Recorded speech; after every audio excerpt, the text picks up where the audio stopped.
Hello and welcome to First Chapter Friday. My name is Eva. I'm one of the librarians at the Alameda Free Library, and today I am bringing you a book that is thrilling, it's heartbreaking, and it's absolutely true.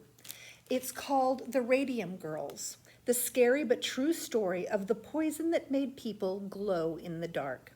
It's by Kate Moore, and this is the Young Readers edition. She did write a version of this book for adults. I tend to like the Young Readers editions because they tend to move along a little faster. So let's start with the inside front cover, which usually gives you a good idea of what the book is going to be about.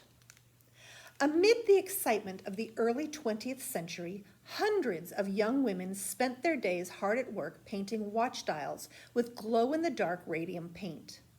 The painters consider themselves lucky until they start suffering from a mysterious illness.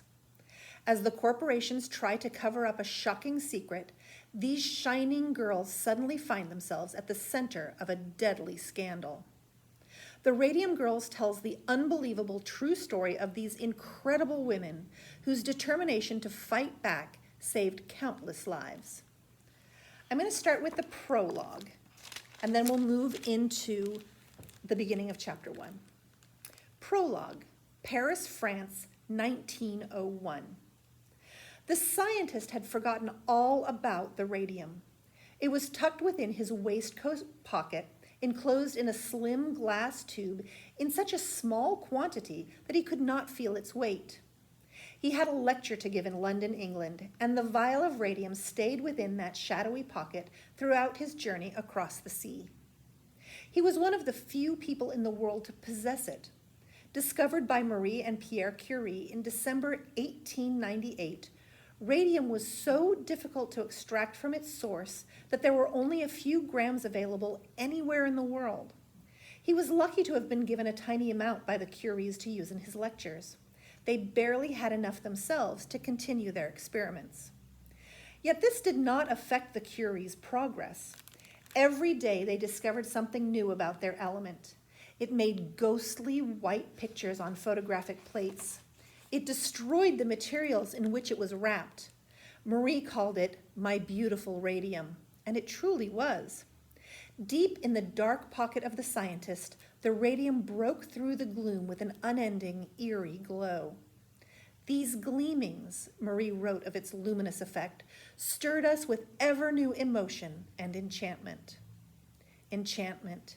It implies a kind of sorcery, almost supernatural power. No wonder the U.S. Surgeon General said of radium that it reminds one of a mythological superbeing. An English physician would call its enormous radioactivity the unknown God. Gods can be kind, loving, generous. Yet as the playwright George Bernard Shaw once wrote, the gods of old are constantly demanding human sacrifices. Enchantment in the tales of the past and present can also mean a curse. So although the scientist had forgotten about the radium had not forgotten him. As he traveled to England, the radium shot out its powerful rays toward his pale, soft skin. Days later, he would peer in confusion at the red mark blooming mysteriously on his stomach. It looked like a burn, but he had no memory of coming near any flame. Hour by hour, it grew more painful. It didn't get bigger, but it seemed somehow to get deeper, as though that unknown flame was burning him still. It blistered into an agonizing flesh burn. The pain made him suck in his breath sharply and rack his brains. What on earth could have inflicted such damage without him noticing? And it was then that he remembered the radium. Part 1, Knowledge. Chapter 1, First Day, Newark, New Jersey, 1917.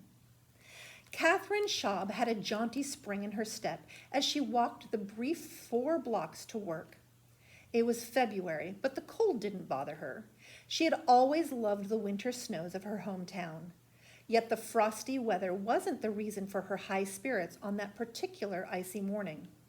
Today, she was starting a brand new job at the watch dial factory of the Radium Luminous Materials Corporation. To her excitement, Catherine had been hired to work in the company's glamorous-sounding studio. Her job was to paint watch dials with glow-in-the-dark radium paint. Catherine was just 14. Her 15th birthday was in 5 weeks' time, but she was sure to fit in. Most of her fellow dial painters were teenagers, too. Catherine was blonde-haired and blue-eyed, and she loved to sing, play piano, and write. Her dream was to become an author. Most of all, she was a go-getter. She'd gotten the job at the studio simply by asking the boss for one outright. As Catherine walked into the studio on her first day, she saw the other dial painters were already hard at work. Young girls sat in rows, painting dials at top speed. Yet it wasn't the dials that caught Catherine's eye. It was the material they were using to paint them. It was the radium.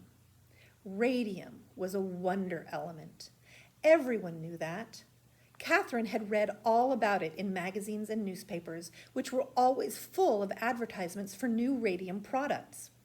At the turn of the century, scientists had discovered that radium could destroy human tissue. After that, it had quickly been used to treat cancerous tumors with remarkable results. It saved lives. People therefore assumed it must be healthful. So all of Catherine's life, radium had been marketed as a magnificent cure-all. It wasn't just used to treat cancer, but also hay fever and constipation. Really, anything you could think of. People popped radioactive pills to treat their ailments, yet they also used radium products to ward off ill health and to give them energy. Radium water was drunk daily as a health tonic. The recommended dose was 5 to 7 glasses a day. The element was dubbed liquid sunshine, and it was an entrepreneur's dream. Also on sale were radium butter, milk, and chocolate, radium toothpaste, guaranteed a brighter smile with every brushing, and even a range of radium cosmetics, which offered radium-laced face creams, soap, and makeup. But because radium was the most valuable substance on Earth, selling for $120,000 for a single gram, which is $2.2 million in today's values, these products weren't aimed at poor working-class girls like Catherine. It was mainly rich and famous who were lucky enough to get up close with radium. Well, the rich and famous and the dial painters. They perhaps got closest to radium of all. To her delight, Catherine could see that there was luminous radium dust scattered all over the studio. Even as she watched, little puffs of it seemed to hover in the air before settling on the shoulders or hair of a dial painter at work. To her astonishment, it made the girls themselves gleam. Each girl mixed her own paints. She dabbed a little radium powder into a small white dish, then added water and some glue to make the greenish-white luminous paint. The company called this paint Undark. The fine yellow powder contained only a tiny amount of radium. It was mixed with zinc sulfide, which reacted with the radium to give a brilliant glow. But tiny amount or not, the stunning, shining radium was even more beautiful than Catherine had imagined.